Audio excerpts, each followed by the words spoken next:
About 15 billion years ago, there were no stars in the sky. There wasn't even a sky.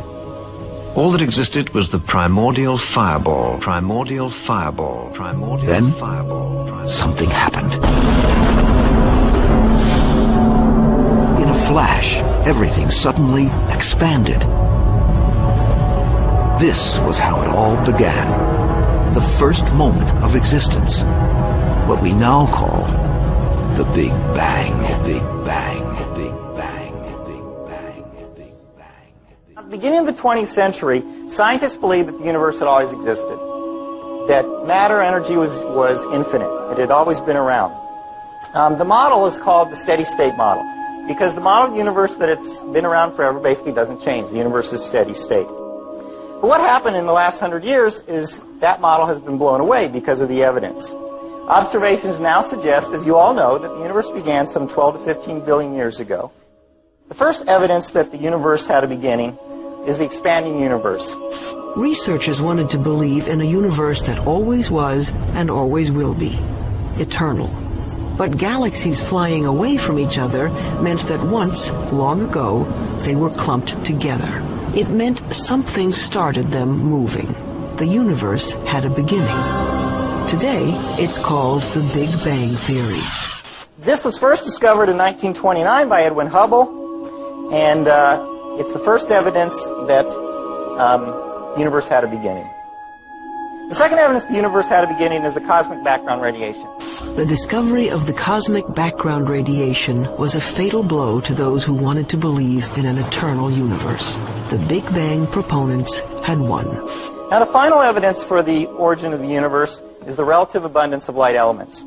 It's very clear now that the universe had an origin, and scientists have become to accept this. In fact, the equations of general relativity that Einstein developed had an origin of the universe. When Einstein developed his equations of general relativity, they showed that there should be an expansion of the universe and an origin, and Einstein didn't like that.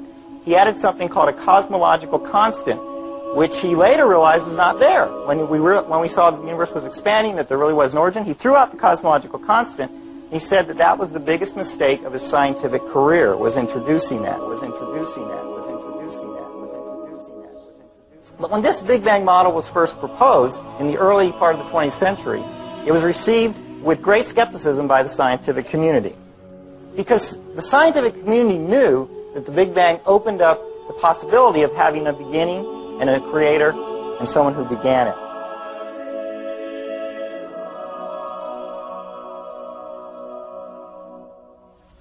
Have you ever asked yourself where the universe came from?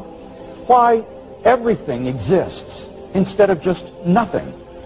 Typically, atheists have said that the universe is just eternal and uncaused. For example, Bertrand Russell, the famous atheist on the radio program, he said the universe is just there and that's all. But the astrophysical evidence indicates that the universe began to exist in a great explosion called the Big Bang 15 billion years ago. Most laymen do not appreciate that not only were all matter and energy created in that event, but physical space and time themselves. This is of utmost importance, for it implies, as the Cambridge astronomer Fred Hoyle points out, that the Big Bang theory requires the creation of the universe from nothing. Now, this tends to be very awkward for the atheist. For as Anthony Kenny of Oxford University urges, a proponent of the Big Bang theory, at least if he is an atheist, must believe that the universe came from nothing and by nothing. But surely that doesn't make sense. Out of nothing, nothing comes. Even atheist philosophers such as David Hume, he wrote in a letter, "I never asserted to absurd proposition as that anything might arise without a cause." Similarly, P.J. Zort, in his publication About Time, said, "If there is anything we find inconceivable, it is that something could arise from nothing." So where did the universe come from?